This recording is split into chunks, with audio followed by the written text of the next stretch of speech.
here we are in August again. Hey! And it's apparently GenderBots season. We published our first episode of GenderBots on August 31st of 2022. It is now August 10th of 2023. How you doing? How you doing? I'm doing all right. Right on schedule. I'm doing all right. Good. Yeah. Good. Hey, everybody. I'm Mike. And I'm Julie. And we are GenderBots. GenderBots. We are GenderBots. This is episode 2 of the GenderBots Podcast, which is also episode 29 of the Make Every Media podcast. It's now November of 2023. Julie and I recorded the conversation that started out this episode on August 10th of 2023, a little over 3 months ago. That's going to be the bulk of this episode, but we've been having versions of this conversation since March 16th of 2021, almost 3 years ago now.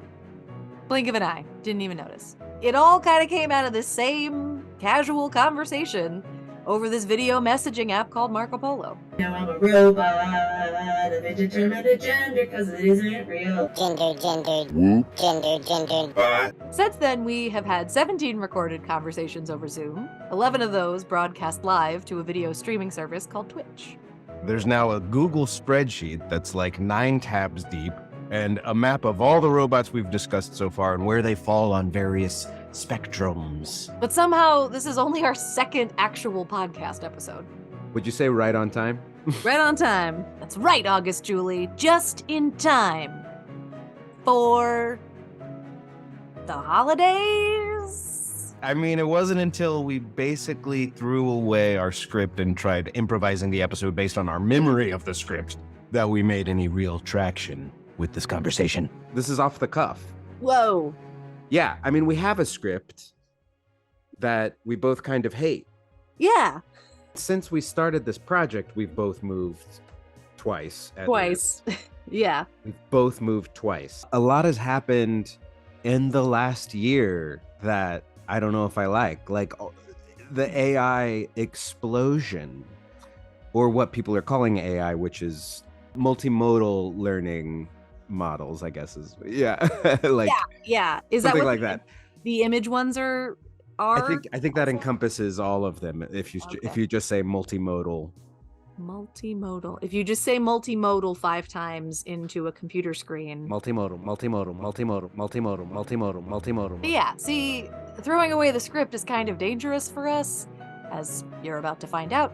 Because our brains kind of go a lot of different places. Which is why we're reading from a script again today, to reframe the reframing. Yeah. We ended up recording about 100 minutes in that August conversation. And over the last 3 months, really the last 3 weeks, we've been able to whittle that down to about 23 minutes. So, without further interruption from us now in November, here is the rest of that edited conversation from August. Edited together with some clips from the last 3 years worth of recordings. We'll see you on the other side. You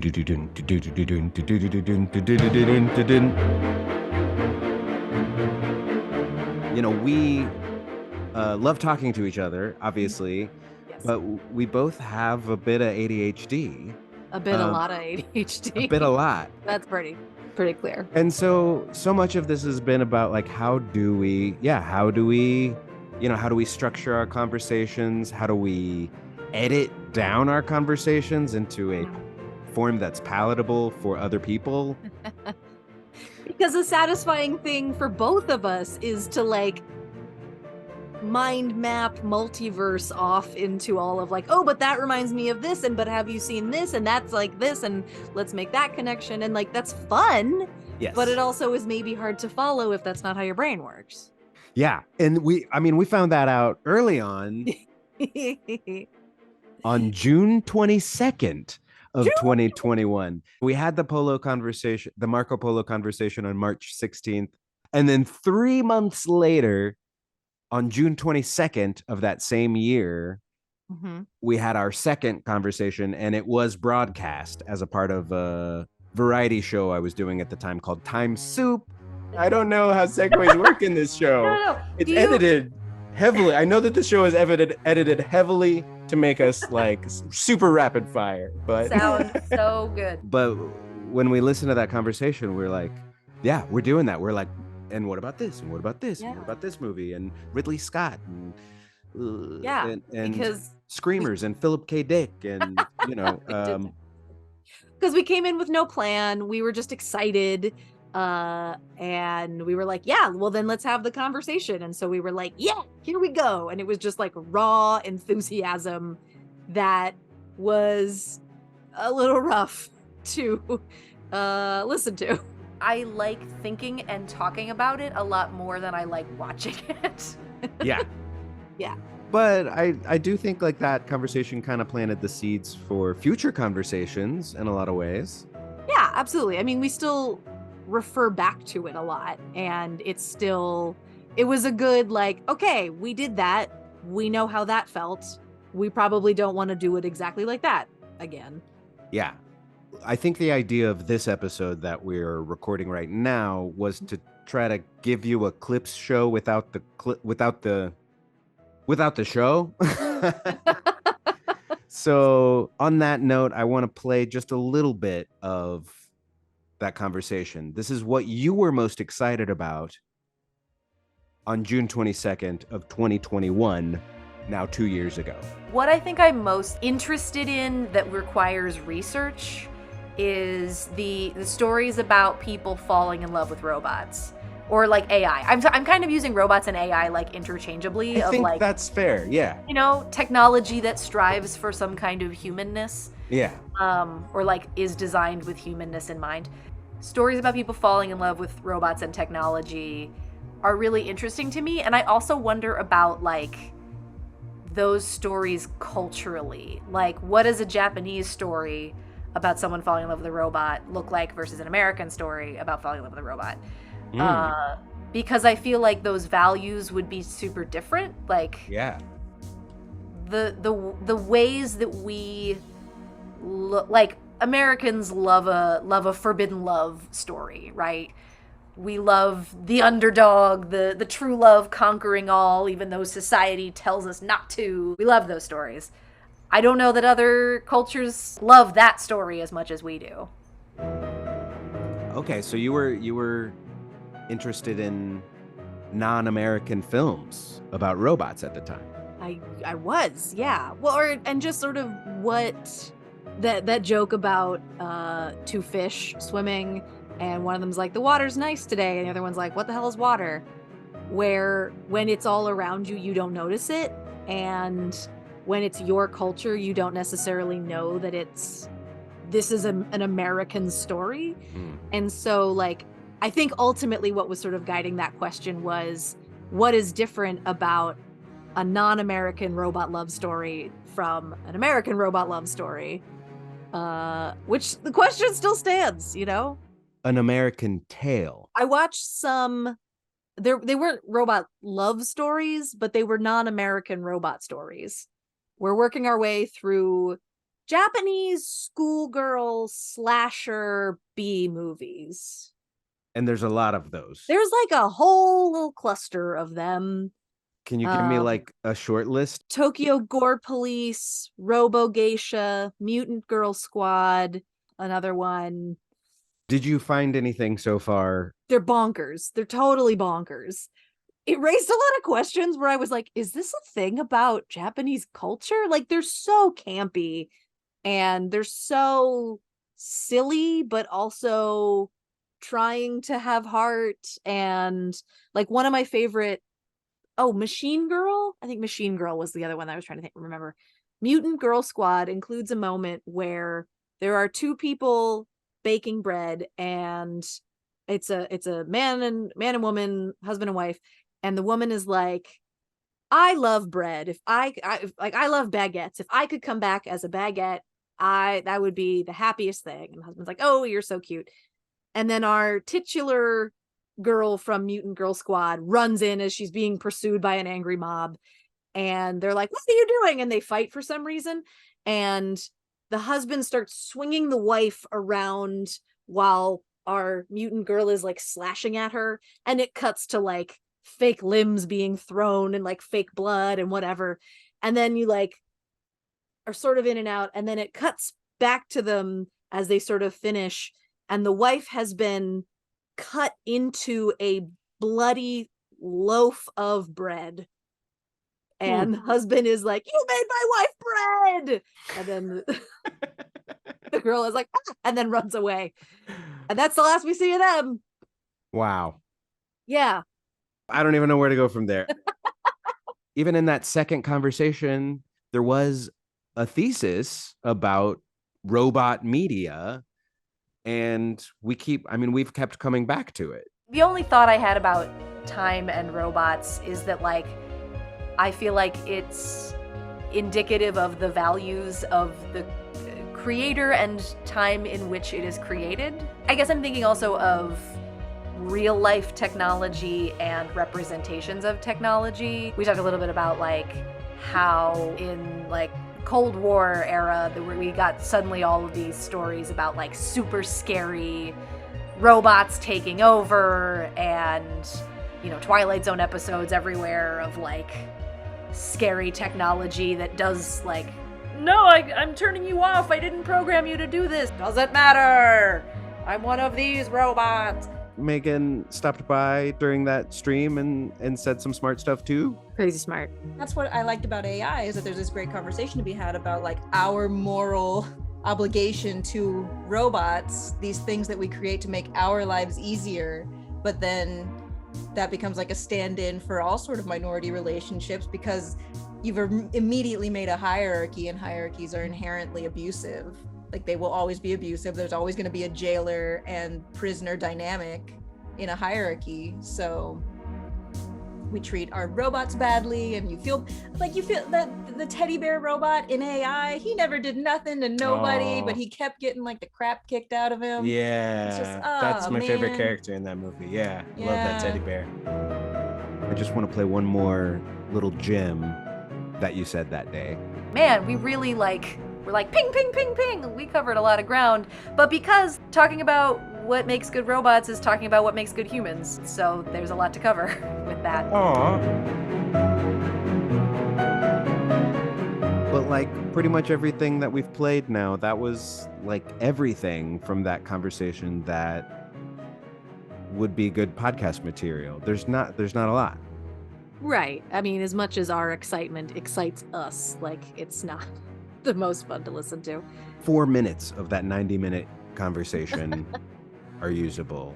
Yep. Which is totally cool. I mean, that's how it works, Right. And I think that a lot of that chaos was what led us into our next episode. That was the other end of the spectrum.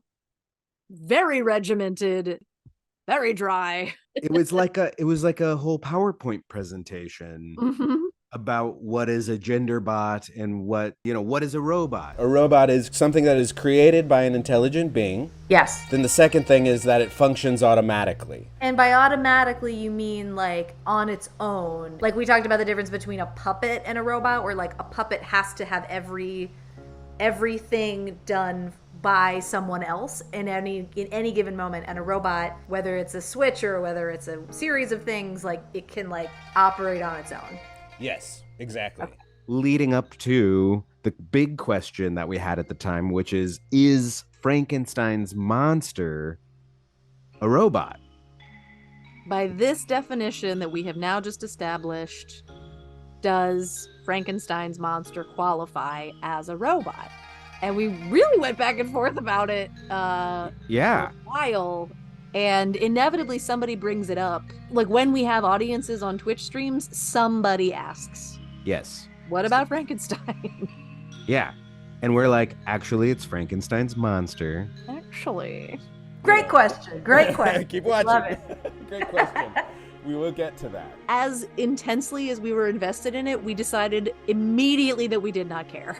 It's easy to definitively be like, he is or he isn't, until we start asking more questions. The conclusion of that presentation was basically, we know that Frankenstein is a GenderBot. We know that Frankenstein's monster is a GenderBot. Whether or not they're a robot, we just don't care. And by a GenderBot, we mean what sort of robots or technology fall into the conversation we want to have, right? That's right. Even if something by Wikipedia or whatever standards wouldn't count as a robot, it's still like a robot enough of a thing that has a relationship with gender that makes it compelling and worth talking about. Yes. So Is that right? Frankenstein is very much a GenderBot, like epitome yes. of GenderBot. A part of me wants to, when we do start broadcasting again, wants to have something to refer people to. So if somebody joins the chat and is like, what about Frankenstein's monster? I want to be able to refer them to our conclusion. You know, that's the process part of my brain, I think. Mhm. Like, oh, let me refer you to episode 2 of the podcast. Here's the YouTube of our presentation about why we don't care about that. Here's the presentation about is Frankenstein's monster a robot? Here is the following presentation about why we no longer care if he's a robot. And here's the following presentation about why we actually do kind of care. Because I'm pretty sure Frankenstein's monster is actually just an undead cyborg, cut and dry. Excuse me, I'm pretty sure that actually the ambiguity of whether or not he is an undead cyborg or a robot is why people keep asking the question and why we keep coming back. You know what? Never mind. Sorry. Let's just focus. Stay on track. I just want to have the references. I think that's why I love timestamps. As we're talking about it, I'm like, oh, it's the lore. Like, it's the world building of GenderBots and our perspective and opinions and how we even distinguish a robot from a GenderBot.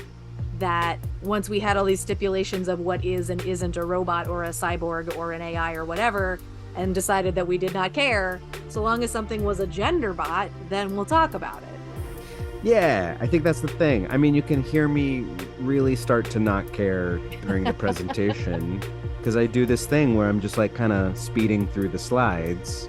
Mm-hmm. You know, I'm talking in a kind of a monotone, and here we go, and there's the next slide. Emotionality, personality, accents, are they all really the same thing? But I really enjoyed putting the presentation together, you know, and I really like the presentation. I think it's still the core framework that we're working with. This also assumes that we are not machines.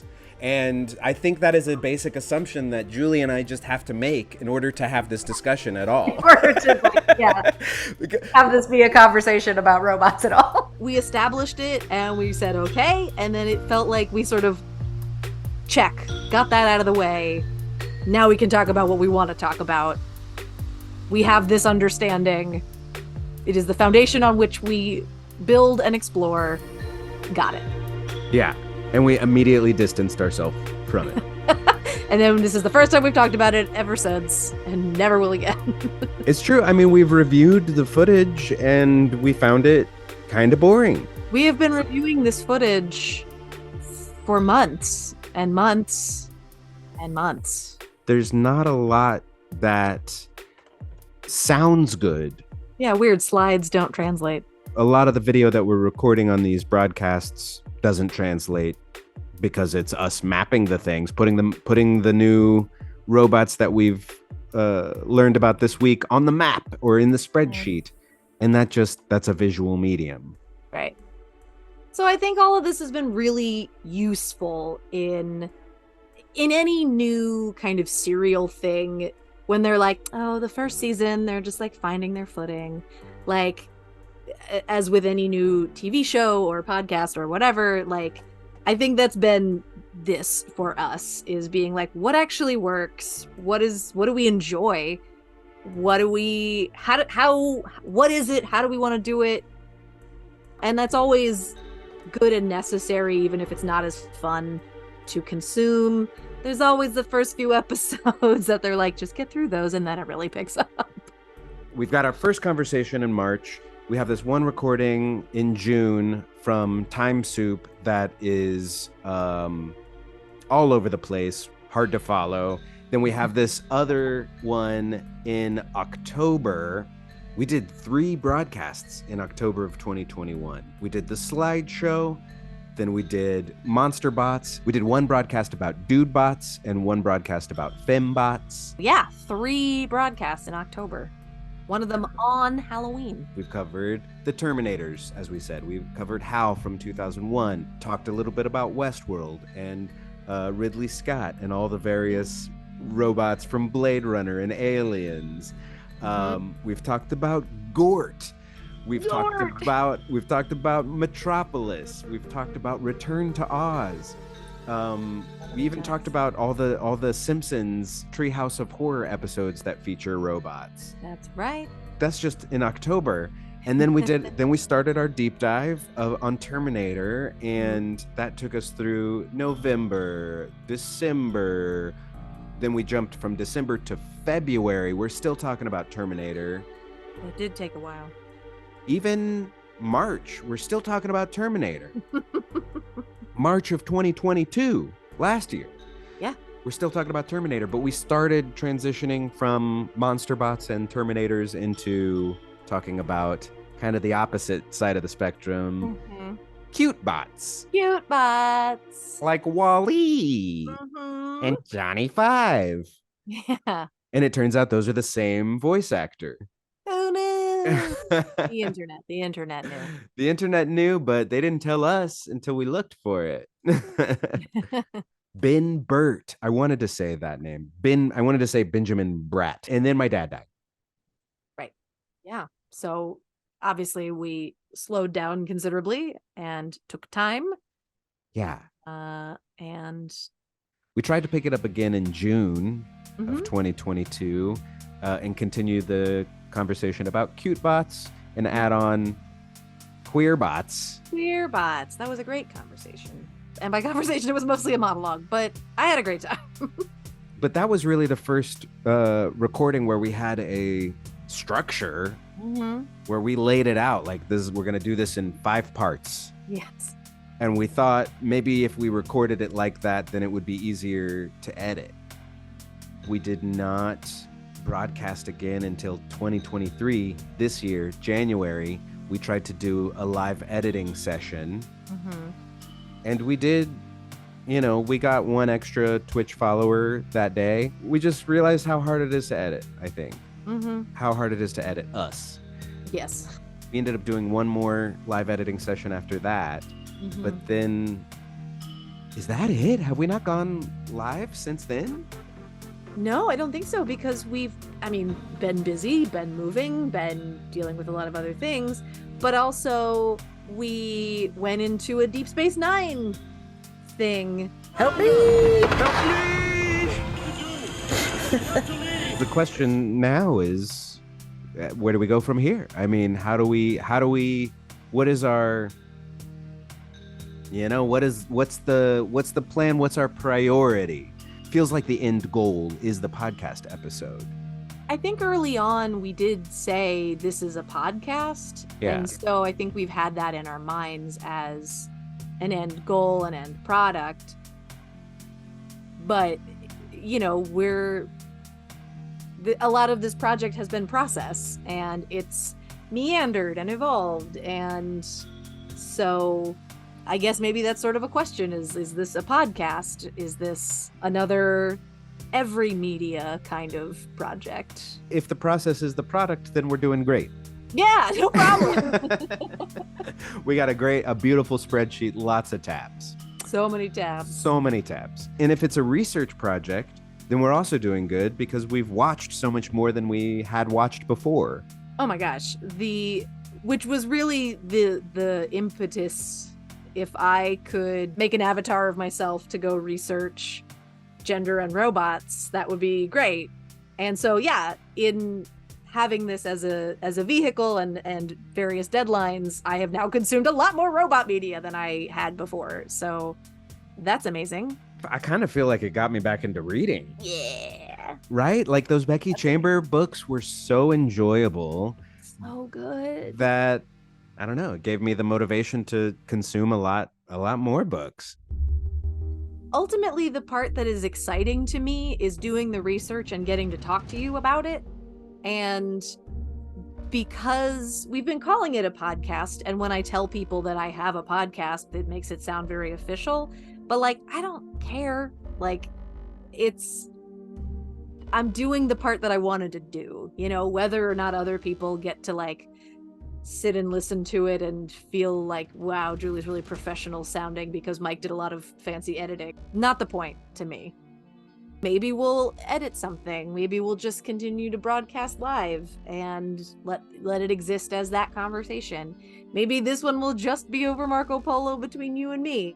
I think a thing that's been fun is that we have explored so many platforms and media, that, I don't know, I'm here for the ride. I'm here for the conversation. Like, I almost don't care, and I almost don't feel like, not like I don't get a vote, but I'm like, I want to let you lead that of what work you want to do.